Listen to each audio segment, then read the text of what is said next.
Good afternoon, distinguished guests, comrades, and friends. I'm deeply honored and humbled to stand here on the soil that gave Nelson Mandela and one of the greatest examples of liberation and of modern history. I want to thank the Nelson Mandela Foundation for keeping alive not only the memory of a man, but the movement that embodied the struggle for justice and human dignity, whose legacy we celebrate today. I am deeply honored by your invitation to South Africa to deliver this lecture, reflecting on how Mandela's belief in the indivisibility of freedom and his courage to confront power can guide us through the cruelest injustice of our time. After meeting so many of you in the struggle for justice for Palestine over the years, some of whom are in this room this afternoon, and after spending a few yet profoundly intense and inspiring days among you, I feel it deeply. Mandela could not have been born anywhere else. He was fully, truly, beautifully South African.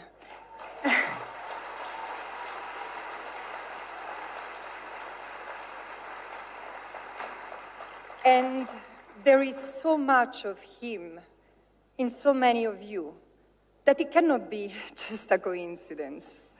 To invoke Mandela's name is not to canonize him, but to awaken his unfinished struggle within each of us. His legacy invites us to embrace memory not as nostalgia, but as awareness and resistance. His life, not a statue of memory, but a living compass pointing us toward justice, and his lessons endure. The struggle for freedom is never the burden of one person alone, let alone a people alone. When Nelson Mandela walked out of prison, he did more than free himself. He and his comrades rewrote the grammar of power, turning domination into dignity, marking a decisive and historic step in the decolonization of this continent.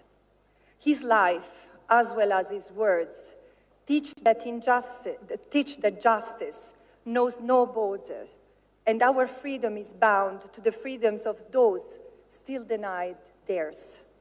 That conviction remains our moral compass today, carried by South Africa, by others in the global South.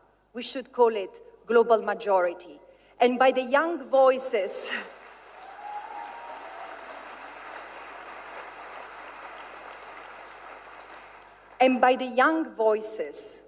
rising from America to Europe and other parts of the global North. Let's call it the global minority, demanding a freer world. So let's start. In this moment, as the world witnesses the ongoing attempt to erase an entire people in Palestine, from the fleeting ceasefire in shattered Gaza to the accelerated colonization of the West Bank, history is pressing upon us. And standing on this sacred soil, at the roots of Mother Africa, a continent so rich, so nurturing, despite centuries of violence inflicted upon it, it feels deeply symbolic. South Africa and Palestine share deep historic ties forged in the fires of resistance to colonial rule and the quest for liberation. The indomitable spirit of the South African people who overcame centuries of European colonialism, dismantling the criminal system of apartheid, continues to resonate far beyond these shores, inspiring all to believe in the possibility of justice. This reminds us that the Palestinian people too, with the solidarity of those who stand beside them, can one day break the chains of oppression. And in this time of utter diplomatic hypocrisy, political cowardice and self-interest, the words of Nelson Mandela resonate louder than ever. In 1997, he said, "Having achieved our own freedom, we can fall into the trap of washing our hands of difficulties that others face. We would be less than human if we did so." And this moment calls on all of us not to wash our hands of the hell into which Israel has plunged Palestine. 2 years after the beginning of the genocide, and despite the ceasefire, the situation in the occupied Palestinian territory remains nothing short of apocalyptic. And I use this term deliberately. Gaza is a wasteland of rubble, refuse, and human remains where survivors cling to life and disease, deprivation, and the relentless weight of violence unseen anywhere this century. Over 240,000 killed or injured, surely many more, say the expert, and the numbers rise daily. Entire neighborhoods obliterated, families returning to ruins only to uncover bodies of their loved ones beneath the rubble, city blocks lying in dust. Clean water is scarce, food nearly non-existent, medicine and electricity critically short. Prisoners tortured and raped, bodies mangled, desecrated, and left in the street. Homes and memories destroyed, intimate lives violated, populations forcibly displaced times and times again across a territory rendered uninhabitable, with nowhere to flee and nothing to return to. Excruciating suffering is widespread, systematic, and by design. And even during the fragile ceasefire, it continues. Over 100 Palestinians have been killed since Israel committed to ceasefire on October 10. For 2 years, Israel has waged a war on a civilian population while Palestinians have no army, no tanks, and no security forces that can protect them. And while in Gaza, it had the excuse of wanting to eradicate Hamas, this does not explain the escalation of violence and acceleration of ethnic cleansing in the West Bank and East Jerusalem. There, over the past 2 years, Palestinians have experienced the largest wave of ethnic cleansing since 1967. More than 40,000 have been driven from their homes, made homeless in the little that remain of their homeland. Over 1,000 killed, 200 children, 10,000 injured, 10,000 detained, many as young as 14, simply to have joined peaceful demonstrations or having been in the wrong place at the wrong time. Armed settlers protected by soldiers roaming with impunity, burning homes, destroying olive trees, attacking families who have farmed for generations. During the olive harvest, once a season of sustenance and joy, farmers now face assault and arson. Their trees uprooted, their soil once. What was once life has become resistance. The century-long slow colonization of Palestine has accelerated into a vicious campaign of destruction where the erasure of the indigenous people is the end goal. Euphemism like conflict or clashes conceal the stark reality of horror that continues unchecked. Instead, this is a textbook case of genocide. Genocide, the intentional destruction of a group as such, is rarely a single act. It unfolds piece by piece, decade by decade, crime after crime. And the ongoing genocide in Palestine, visible in the totality of Israeli crimes, against the totality of Palestinians across the totality of the lands slated for annexation, has been meticulously prepared over decades and enabled by long-standing violations, impunity, and international complicity. Genocide, it seems, is the dormant gene of an apartheid regime rooted in settler colonialism. But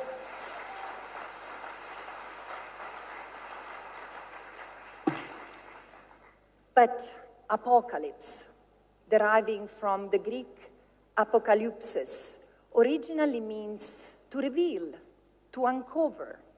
And the current moment is fundamentally one of profound revelation, of truth, of reality beyond ordinary perception.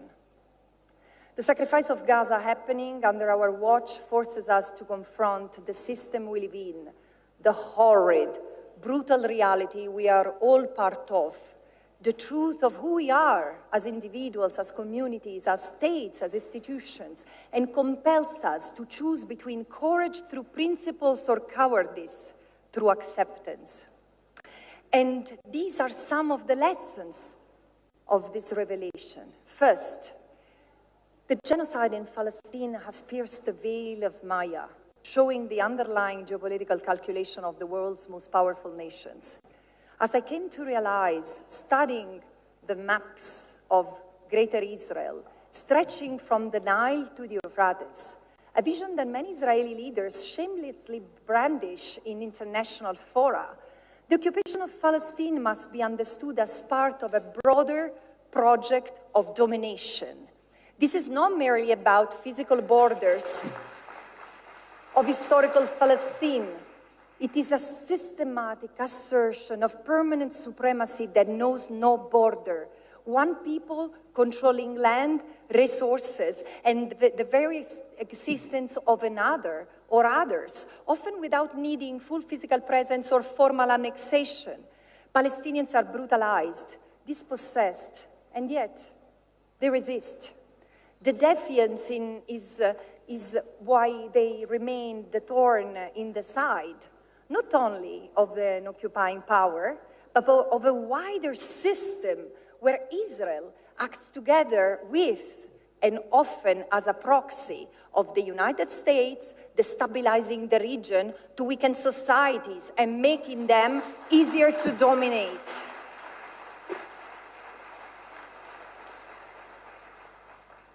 This project is already happening, and the wars and conflicts that have been brought by the United States, its Western allies, and some Arab allies against the peoples in the region speak to that. Palestine's struggle is the stubborn heartbeat of a region fighting for its soul, and the resistance that refuses to be tamed.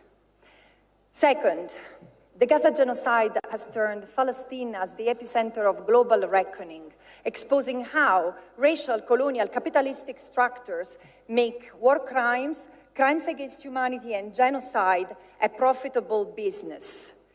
This resonates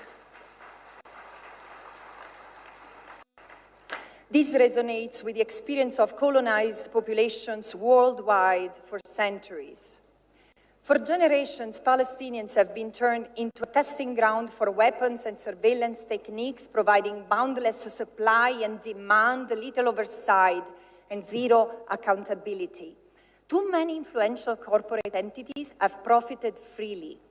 And this explains how, while Palestinians have been killed and maimed in the thousands every fortnight for the past 2 years, Tel Aviv Stock Exchange kept soaring, growing of 213% and amassing $226 billion in market gains only in the first 18 months of the genocide.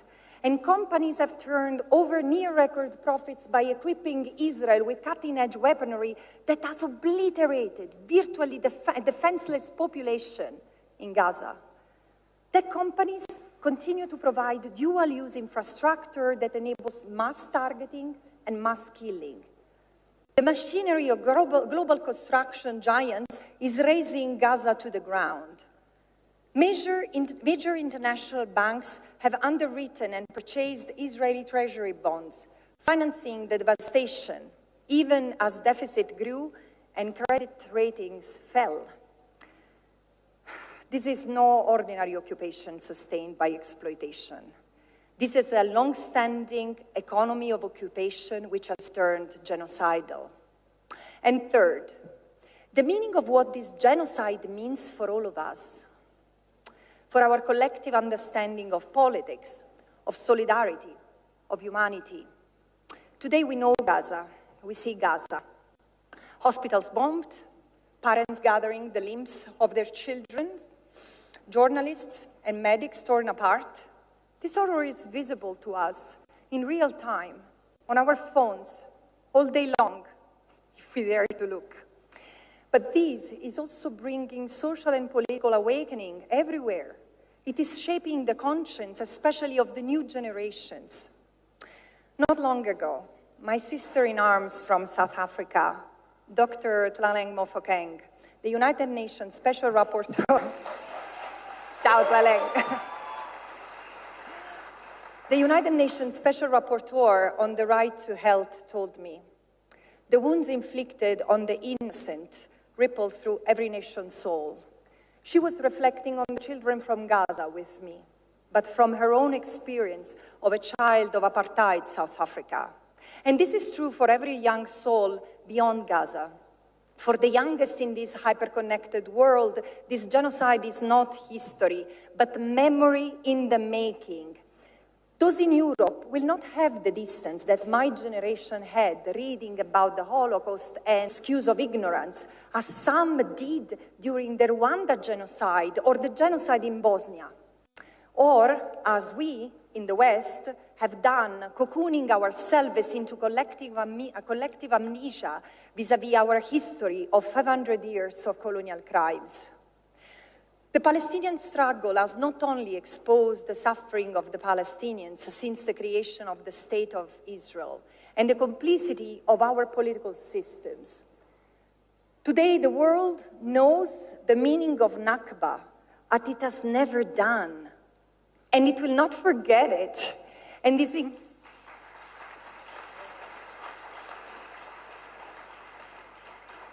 this is increasingly recognized as interconnected with injustices across the majority, the global majority, where economic structures of dispossession remain intact after colonial powers were expelled, and in the global minority as well, where those protesting genocide face fierce repression because the profiteers of the genocide, who are the same who keep seeding misery, here in South Africa, as in Congo, as in Sudan, and increasingly across Europe and the United States as well, are those who want to keep operating without disruption. And perhaps this explains why, across Europe and beyond, people today marched with banners that read, "We wanted to save Palestine, but Palestine is saving us."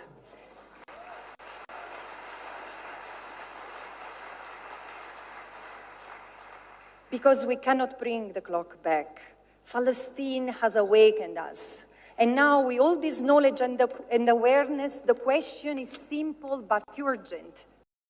What shall we do? And we seem suspended between the abyss and hope when the old world dying and the new struggling to breathe.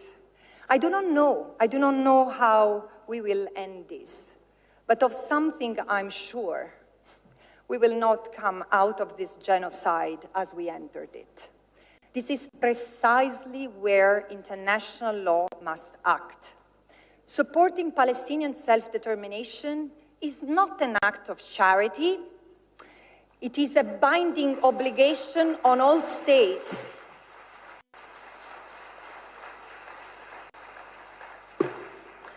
The International Court of Justice has affirmed that Israel's occupation is illegal, a violation amounting to racial segregation and apartheid that must end.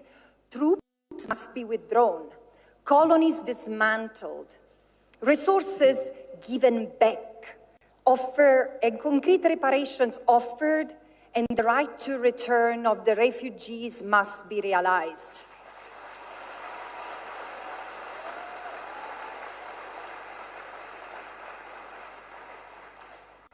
When South Africa brought the genocide in Gaza before the International Court of Justice, while much of the West looked away, or worse, defended and armed the assailant, you, South Africa, did more than just filing a case.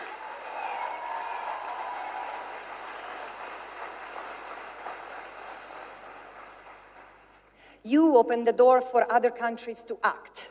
Above all, this is the first settler colonial genocide ever brought before an international court, a moment of historic resonance, echoing not only through Palestine, but through every land where indigenous people have barely survived their own genocides.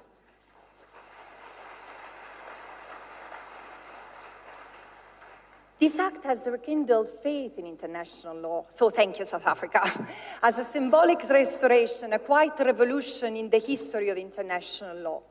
And in doing so, you proved again who you are, heirs of Nelson Mandela, in this conviction that justice must be lived, not merely spoken. And in a few days, I will have the privilege to present my last report to the United Nations Assembly called Gaza Genocide, a Collective Crime. And I will do that from Cape Town. How symbolic.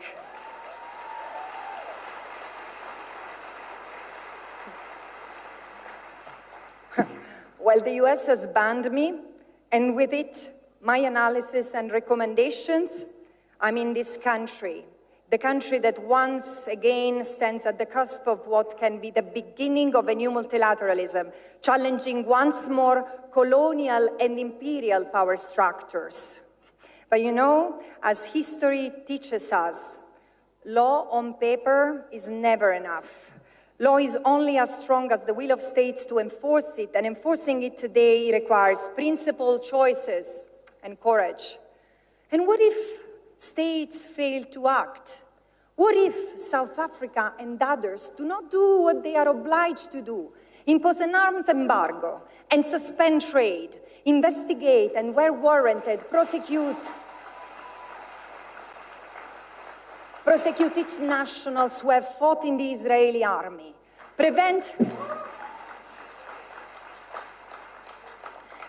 businesses from operating in Israel, and stop pro-genocide forces in this country from dehumanizing Palestinians and harassing anyone who stands in solidarity with them.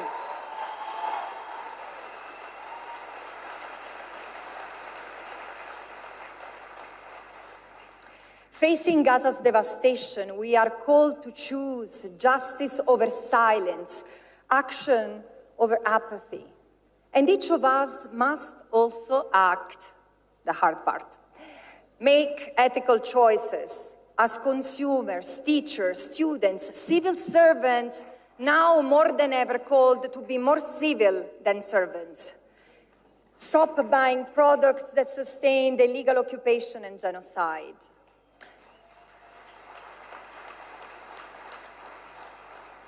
Hold governments, banks, pension funds, and universities accountable.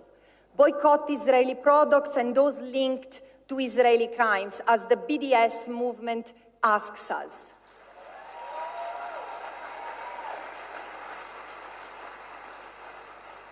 We have to mobilize unions, coordinate with global solidarity movements, demand divestments from universities and institutions that are engaged with the Israeli occupation, apartheid, and genocide.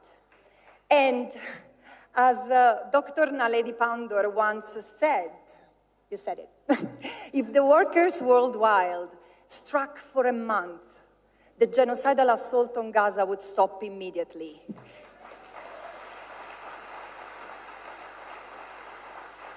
It is not too late. It is not too late, and also go and visit Palestine. While Gaza is still under full blockade, so much can only be learned and understood of occupation by witnessing the daily struggles Palestinians face in the West Bank, East Jerusalem, and in what remains of historical Palestine, as well as the beauty that permeates that land. And finally, we must demand the liberation of all Palestinian hostages, especially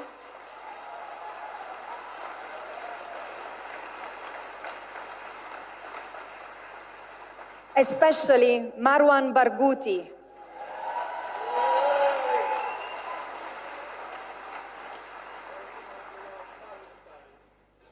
Marwan Barghouti, whose voice has been silenced for far too long.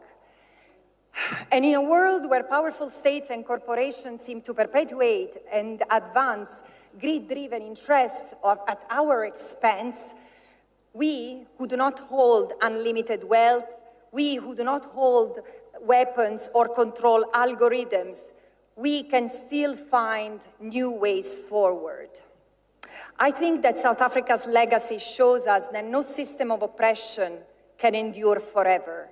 And against all odds, the people united can truly challenge and change the course of history.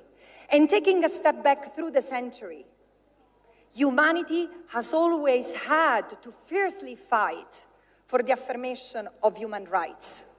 From the slave trade to racial segregation, women's rights, indigenous people's rights, minority rights, the rights of persons with disabilities, and LGBTQI+, and so forth.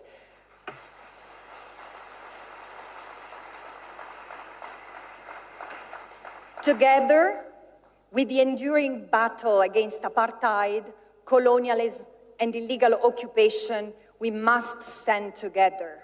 None of this struggle is a finished business. We do not have the luxury to give up. True change and transformation demand courage and yes, sacrifice. But it's through this sacrifice and it's through steadfastness that humanity is reminded of its shared responsibility and its capacity for renewal. These days, while visiting the archives of the Nelson Mandela Foundation, I held in my hands a poignant script in which Nelson Mandela wrote that across centuries, men and women have come and gone. Some have left absolutely not trace. Others are going to be remembered for the evil they caused, and others for what they tried to do in the name of justice. Today, these words echo from South Africa to Italy, from Palestine to Sudan, from Australia to the United States, the states built on lands taken through centuries of genocide.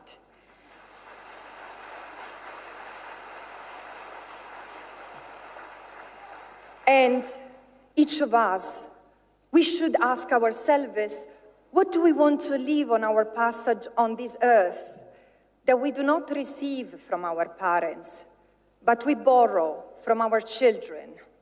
Personally, I never imagined that my path would lead me to confront power in this way. I was born in a small mountain town in southern Italy, and a place that seems ordinary, yet whose lessons were extraordinary. My early years were shaped not by fame and privilege, but by an education that I believe sought to teach me history with honesty. I learned of the Holocaust as a benchmark of human depravity and of Italy's survival through 20 brutal years of dictatorship under Mussolini's fascism and his fascist brigades.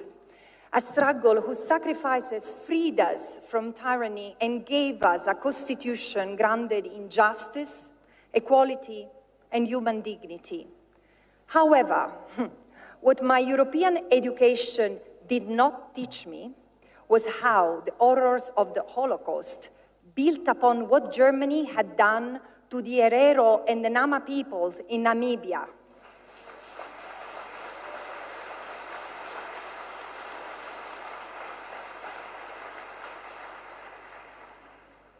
They did not teach me how the dehumanization of the Jews is the same, how the dehumanization the Jews were subjected to is the same the colonized societies had to endure for decades, if not centuries. And indeed,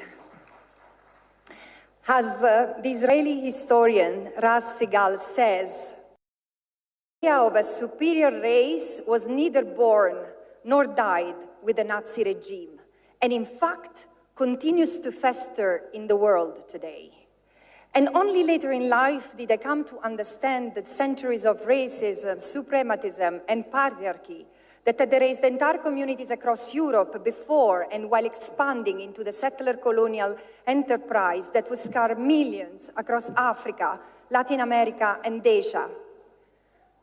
By exceptionalizing the Holocaust as the only aberration in our history, we, the Europeans, have concealed the many other crimes and injustices that our ancestors committed, and in doing so, undermined our own capacity to see the structural and eruptive forms of violence that permeate our society and the international community up until today, a process which finds in the ongoing endorsement in Gaza by too many Western states its monstrous culmination. And in this moment in history, my commitment to justice also includes undoing such legacy by carrying forward the voices of my nation's humanist legal tradition into this global chorus for justice. Thinking of Mandela, I can't avoid mentioning my fellow national Antonio Gramsci,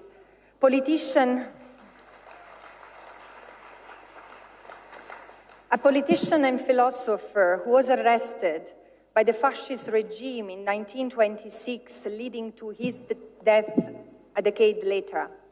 He said, "Indifference is the dead weight of history," which I find echoed in Archbishop Desmond Tutu's words. If you are neutral in situations of injustice, you have chosen the side of the oppressor.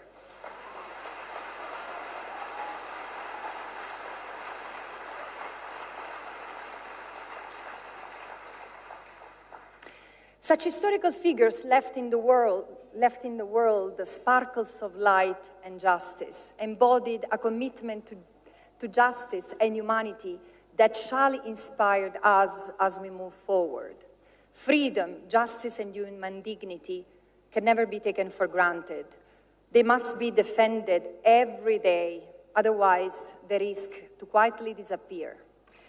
And as I reflect on my ordinary story besides your extraordinary one, I try to fully grasp the depth of Ubuntu. I am because you are. This reaches me as a truth forged in pain and resilience. The steadfastness of the Palestinian people, Sumud, is the sister of your own Ubuntu. In Arabic, Sumud means steadfastness, resilience that becomes a way of being. It is the grandmother in Gaza who gathers her orphaned grandchildren amid rubble and whispers. Remember.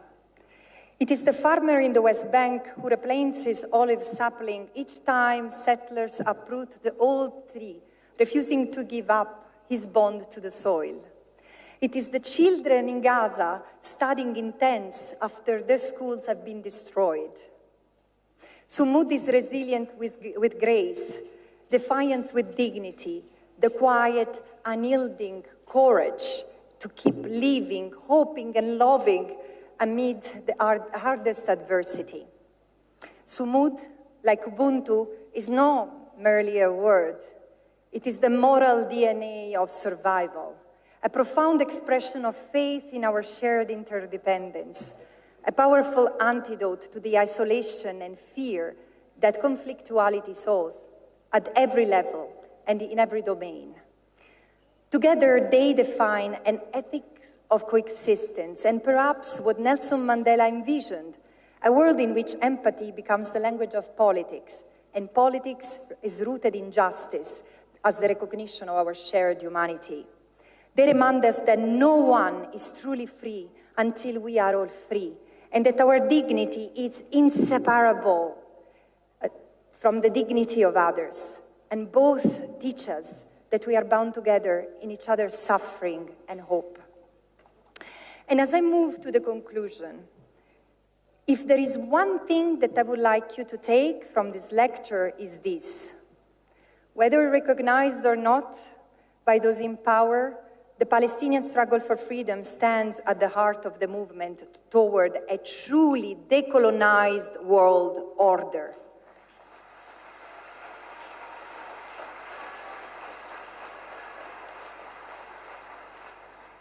In other words, a world in which international law is applied universally and the crimes of colonialism for which Mandela and his comrades spent 27 years in prison, as hundreds of thousands of Palestinians have in theirs, are finally accounted for. Otherwise, it will be remembered as the greatest moral failure of our time. And that is why, no matter the repression we face, Palestine will increasingly stand at the center of all struggle for justice worldwide. Therefore, as we reflect on peace and cooperation, let's appreciate these. Opposing the bombing or so-called ceasefire is not peace. In this atrocity that some has the audacity to call peace, the Israeli army maintains controls over more than half of Gaza, continuing to kill everywhere everywhere it can, and rapaciously steal land and resources across the World Bank, continuing to hold and torment thousands of Palestinian hostages. The self-determination of the Palestinian people appears still as far as it has ever been. And this is why the pressure must continue if the Palestinians are to achieve the same justice that everyone deserves. Millions of ordinary people are crying out for moral clarity and principled leadership, for end of complicity in my beautiful country and in yours, South Africa. They long for a vision that places human life above conquest, dignity above convenience, community above self-interest. They demand an international order rooted in our shared humanity. And this is the new multilateralism that we must build, not one for the few, but one for the many, where solidarity, as the political declination of love, can be fully realized in each and every society. And in this, your leadership lights a path for others to follow. South Africa can and must continue to stand at the forefront, must continue to open doors and compelling others to follow. Many today feel hesitant of standing up to power. And I understand. Fear is human. But as someone who comes from a place that has been plagued by the mafia, where the logic of intimidation could smear, torment, and even kill those who stand for justice, I tell you from my heart, it's not the blow that defeats us. It's refusing to pick ourselves back up. The only true defeat is when we left fear and intimidation silence us. And fear cannot withstand the power of people united in a just cause. It can be defeated by the unity of ordinary people and the unity of struggles across the world. And today, in many ways, I stand before you in a place of vulnerability, but also of great strength, empowered by the resilience of the Palestinian people and everyone standing with them. And by doing the right thing, we find allies, and through solidarity, we find strength. But yes, we have a long way to go, and we have begun. And in this beginning, I find hope. I believe we can lay the foundation not only for a more just global order, but for a new way of being as a global community, the realization of the principles of Ubuntu and Sumud, a world that finally embraces humanity, solidarity, justice, and equality for all.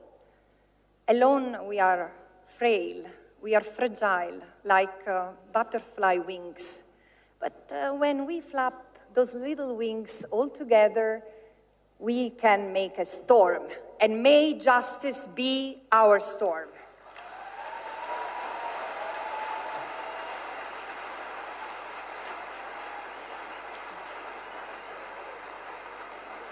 And before I leave you, let me use your soil to send a message to the Palestinian people.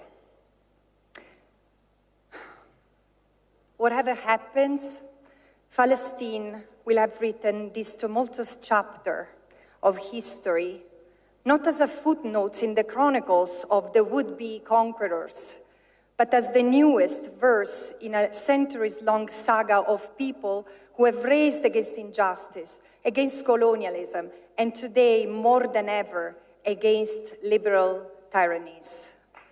Thank you, and così, sia bonga, and grazie. Shukran.